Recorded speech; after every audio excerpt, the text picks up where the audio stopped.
I have not been filming in so long, but you know what? It is what it is. You know what you came here for. Sit back and tune in for EISHATAYLORE. Yeah. Alright, so as you can see by the title, your girl got some protein overload. Something that I never thought in a million years that I would get.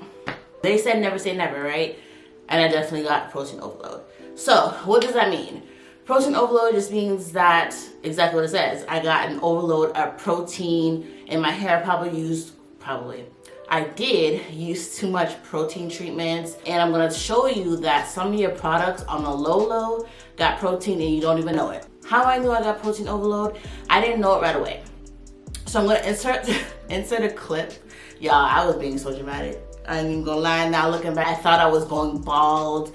At the time, I was going through like hormonal things. Your hair's health is very, extremely connected to, oh no, was this like this whole time? So yeah, so your hair's health is really impacted by what you put in your body, your actual health, stress levels, etc., etc.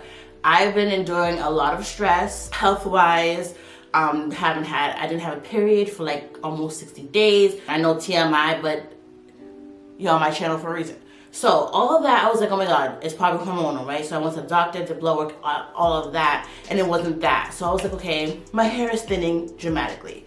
Go ahead and check out this clip of what it looked like. I know I didn't take my hair out because I really felt, honestly, like if I touched my hair, it was gonna fall off. That's how dramatic it felt. And I was so self-conscious, I just kept it in those braids that you're about to see. So go ahead and check that out. My hair is currently thinning extremely from the roots. It's not just where my hair is colored at all. Because if you're unfamiliar, I'll put the video up above, but I didn't bleach or color my whole head, just the front of my hair in certain sections. The back of my head is completely still black and untouched. Today is January 24th. I realized my hair is thinning, I think the 19th of this month, but my hair was totally fine for my birthday, January 11th, which I'll put a picture or clips or whatever here, how my hair looked that day. It looked amazing, healthy, fine. And then when I finally washed my hair on the 19th, that's when I realized my hair is thinning extremely. Like my density has gone down by like 80%. You can kind of tell with how this looks right now. This looks horrible. And when I finally did wash my hair, my shedding wasn't even that bad. So that's why I was just like, okay, I'm confused as to why this is happening. I don't know. I don't know if you can really tell, but the density of my hair was super thin. When I washed my hair, you know what it felt like? It felt like I got a fresh perm. You know, like back in the day when you got like a fresh perm and it felt very scalpy. Like you could feel your whole head. That's what it felt like. The volume was gone, the shine was gone, the density was gone, the moisture level was gone. It was just horrible.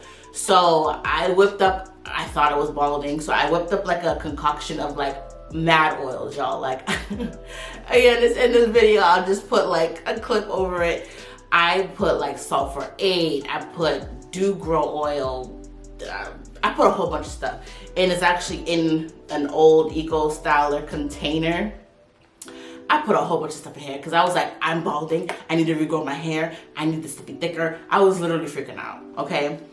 I was using this for a little bit, and then when I realized, I was like, okay, then I was like, you know what? I need to just reset my hair and see if that will help. So y'all, I did an old school but still effective, the Aztec Indian Healing Clay. This is what I ended up using. And you know, there's many videos on it. You use this with a plastic spoon, plastic utensils, no metal when you're using this. I literally slapped this thing all over my head with apple cider vinegar and a little bit of water. And y'all, when I washed on my hair, I was like, oh, okay, I had protein overload. That same wash day, I used a moisturizing deep conditioner. I'm pretty sure I used Niche, because y'all know I rap this with Niche when it comes to moisture. I just used all moisturizing products. And then I saw that my hair starting to literally, before my eyes, plump up. Like I was telling my best friend, because I was freaking out. I was like, my hair literally just plumped up. He was like, well, I hope it keeps plumping, okay? So, and that's what we have here today. It's back to being plumped. So, I said all that to say that protein overload, doesn't, it still is recovering a little bit. Like the front of my hair right here is still recovering, which sucks because it's my looser pattern anyway, so it kind of mimics heat damage. You know what? Yes. Protein overload, at least for me, kind of mimicked my hair having heat damage, and it sucked. It looked like I had a texturizer. It was horrible. So it did take about 3 to 4 wash days to kind of get back the plumpage, I should say, of my hair. And it's still not even back to it. So what were the culprits, right? Because I'm color treated, I was like, and I know verbatim, I had said this, I'll put it right here. So my regimen is gonna change a little bit. I will be incorporating more protein treatments, of course, because that's necessary. I'm gonna be incorporating more protein treatments because I'm color treated. Contrary to that, I feel like it was a catch-22 because I did do more protein treatments. I used more of the Adora Beauty products. I've mentioned it to you before. I've been using these a lot. Yes, it's good for my hair. It's good for color treated hair and whatever, but I was using it too much because I literally love them. The deep conditioner is from the Blue Tangy line. It's almost finished because I loved it, but I was using it too much, clearly. So with everything, consistency and moderation is key. Using the leave-in conditioner from the same line too much, which also has hydrolyzed quinoa. So we think that if we look at the ingredients and it doesn't say protein or keratin, we're good. No, there are different types of protein. So let me share my list with y'all. Protein ingredients will say hydrolyzed something. So hydrolyzed wheat, oat, or soy protein. Again, it doesn't always have the protein at the end of it. Hydrolyzed vegetable protein is another way you could see it. Hydrolyzed keratin, hydrolyzed collagen, and amino acids such as silk, milk, wheat, etc. And there's like this long name I'll put on the screen, which just means it's a derivative of keratin protein.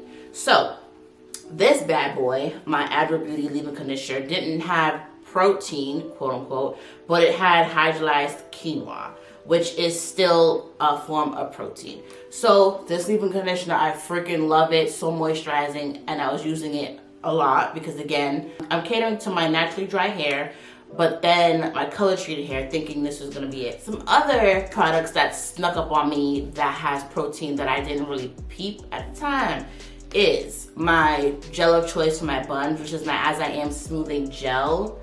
This bad boy has protein in it. And I should have kind of known that, hydrolyzed wheat protein for the full name. So gels, we all know that EcoStyle gel has protein in it. I have a whole video about that. I could leave it up there or down in the description bar if you're interested. But that definitely broke my edges a little bit because of the excess protein in here. Another product line that tends to have protein, I know the natural hair community has canceled this brand, but which is the Shea Moisture Twisted Vine and Custard.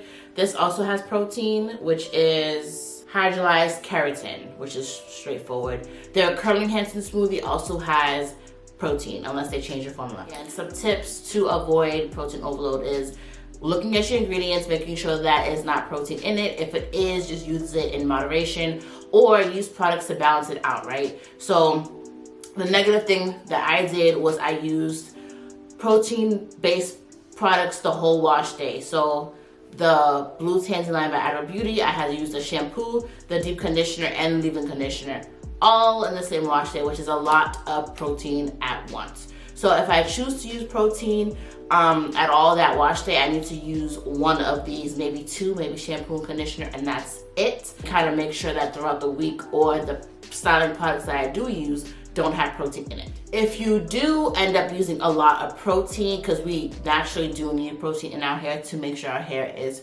fruitful, make sure you clarify as well. So using a clarifying shampoo, or in my case, a Indian Aztec clay, or even you could use a regular old clay wash. And y'all know I love Chocolate Kingston Curls clay washes. I have tons of them. So make sure you are clarifying your hair and getting rid of all that and having a really good moisturizing wash day as well. I think now I'm gonna do, and I used to do this anyway, do every other week. So 1 week will be protein-based deep conditioners or protein-based wash day. Then the following week will be a moisturizing wash day. So kind of making sure you're alternating and incorporating a little bit of both is also important. I know some edge controls also sneak in some protein in there, so that's why our edges are leaving us. So just check those out, okay? So if you found this video helpful, make sure you hit that like button. And if you are new here and like my face, like my content, like my hair today, get into this. I have a video on it, by the way. This is your reason to hit that subscribe button and the notification bell so you're notified when this video is out. And if it's already out when you're watching this, then browse my channel. All right, I'll catch you guys in the next one. Peace.